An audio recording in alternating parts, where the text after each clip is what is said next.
going to need this to cool down because this tea is scathing hot.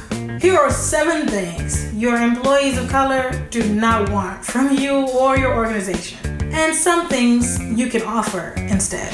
It's tea time, equity time.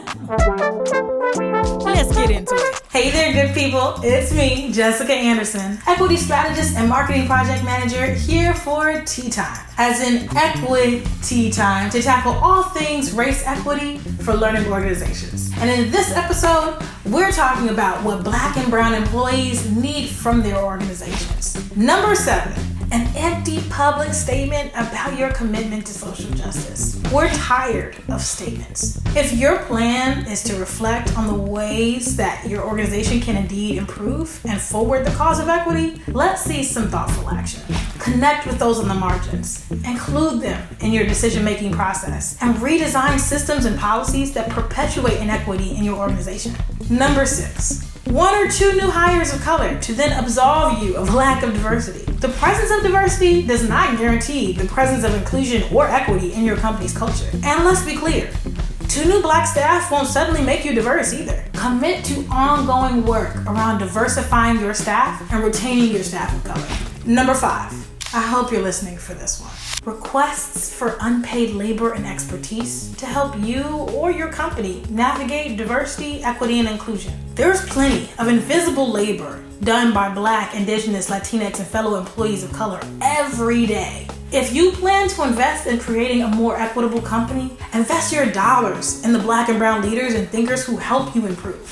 Number 4, surface level diversity, equity, and inclusion conversations, standalone trainings, or one-off efforts to address inequity in your organization. Equity is not a destination to which you arrive. It is an infinitely long process. It is a nuanced and historically contextualized effort. So if your efforts lack research-driven strategies, if your plans are comprised of one-stitch efforts, or if you use language that makes this work ephemeral, it's time to make some changes. Number 3, equity as a theme for your work for this month, the quarter, or the year. Per my last comment, themes suggest a temporal nature. They imply a finite focus. Don't be like Nike this time. Don't do it.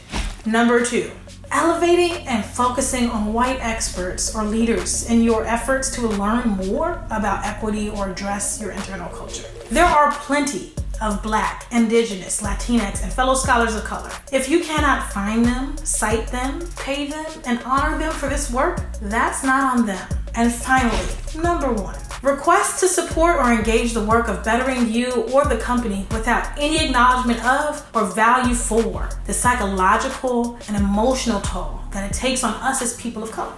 We are tired in every sense. If you truly want to help, invest in the Black and brown employees in your organization. Invest in their mental health and well-being, their leadership and advancement, their growth, their humanity. If you're thinking about ways to retain Black and brown teachers and staff, drop us a note in the comments and let us know. Or feel free to head to our website to learn more. We at Education Elements work with school districts across the country to become more equitable and responsive. So there are lots of resources on our website to support you. This episode's Teabag mantra is, you are not what you produce. You'll catch that one once your tea cools down. That's a wrap for Tea Time with me, your host, Jessica Anderson. If you want more videos like this, hit the subscribe button and the bell icon, and I'll see you on the flip side.